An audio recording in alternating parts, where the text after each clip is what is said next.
Bas, if I look at myself and ask what are the kinds of questions that I've asked in my life, the question of, who am I always figures among the top. And as I look at it, it's a question of who am I in the sense of I've moved through time, the molecules in my body differ, I have different memories, I have different sensations at any moment, but I have this sense of unity. This whole question of personal identity. How does a philosopher begin to tease apart all these issues and then bring them back together? Yeah, this is of course an old subject. It starts with Plato's Fido. And when I give an introductory philosophy course, I take up the Fido because it is how I got into philosophy. I was 17, I was working part-time in a public library in Canada, and I was reading everything I could, and I found the Fido, I found Plato, and I realized it was something totally different. I fell in love with it. That's how I got into philosophy. And he goes through all the different theories, are we identical with the body? Is when you die, the body is destroyed, right?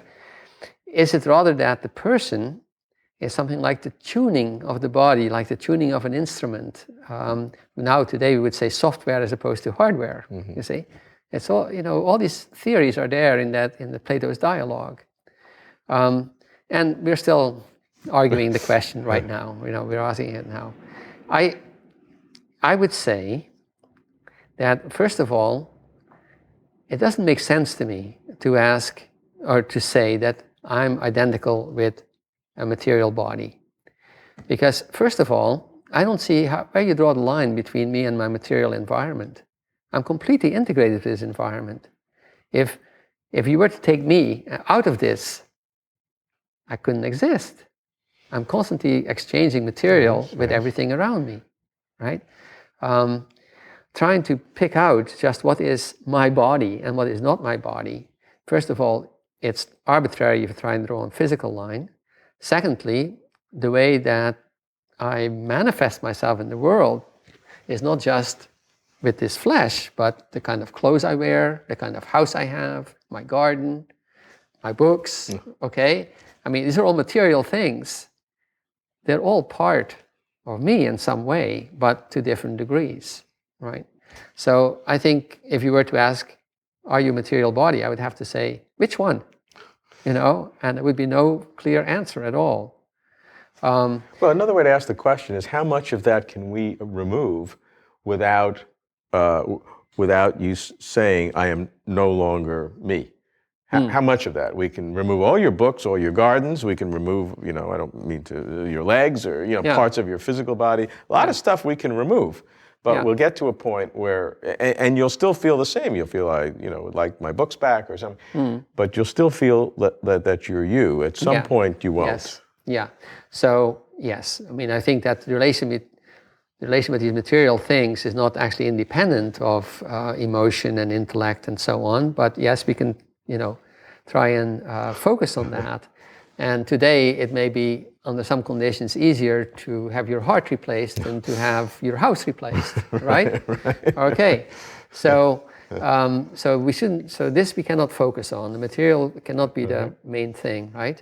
Then I think it's a mistake to try and just fix on, say, the content of memory, because I mean we change in so many ways that we do not feel that because we change we are not the same person. On the contrary. We glory in the way that we change. I would say that the question, what am I? You are what you will have been. You are what you will have been. So yes. So there's no definite answer now to what you are. No, I was just thinking, even on memories, you can have false memories, but occasionally I would have a memory of something that I think I've done, but then I realize I'm remembering a very vivid dream I had 10 years ago, and I never had that experience. So it's is that part of me? Well, it's part of my dream, but it's not part of the. But I feel this integrity, this personal integrity. Yeah. But you're saying that I can't evaluate that personal integrity until I would look at some only retrospective. If I have to look to the future and then look backwards.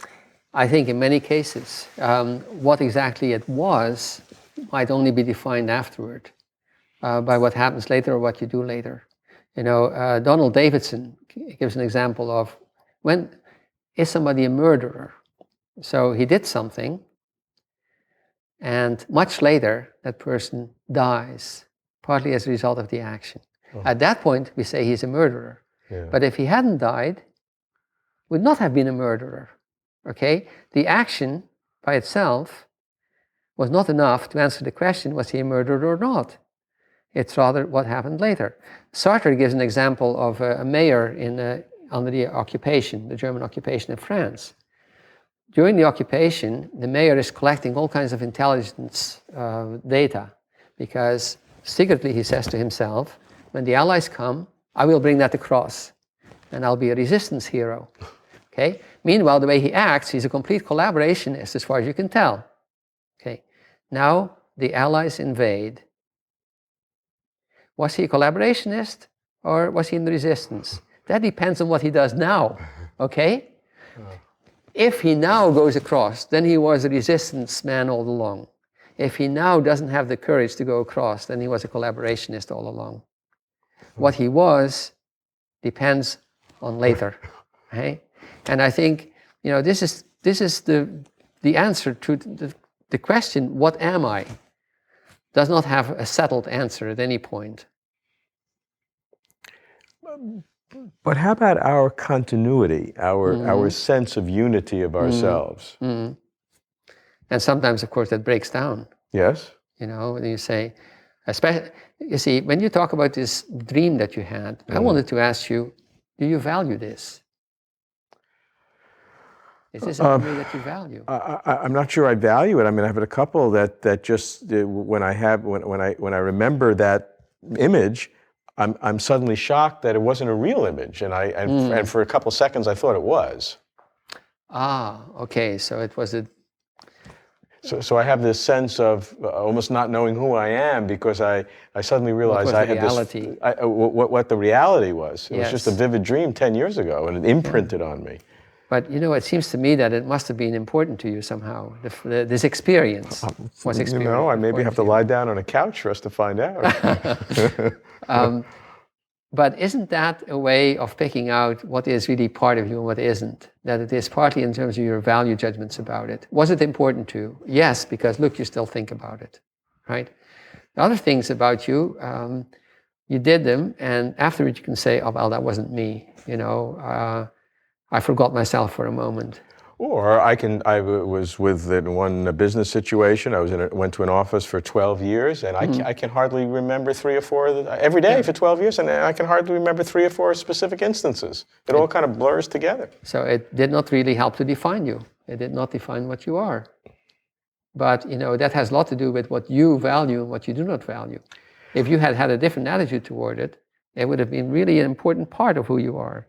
So regarding personal identity, we have physicalists who might claim it's a continuity of memory in some way, our brains, and dualists who say, no, to have personal identity maintained, you need some kind of immortal soul. And you're saying something that contradicts both of them. Yeah, you know, here we are, I think, at the overlap area of empiricism and existentialism. This is a different approach in philosophy, after all. And existentialism and logical empiricism were both very anti-metaphysical movements. They wanted to focus on the individual, on experience. And if you read Sartre's Nausea, his famous novel, you might say that this narrator, the protagonist, Rogantin, is like a person who is becoming an empiricist against his will. He's beginning to see things in terms of bare experience and no longer trusting any of the metaphysical explanations that were surrounding him. I think that the approach to what a person is in existentialism is exactly in the spirit of empiricism, which is anti-metaphysical and experience-oriented. And that is the sort of line I was actually giving you.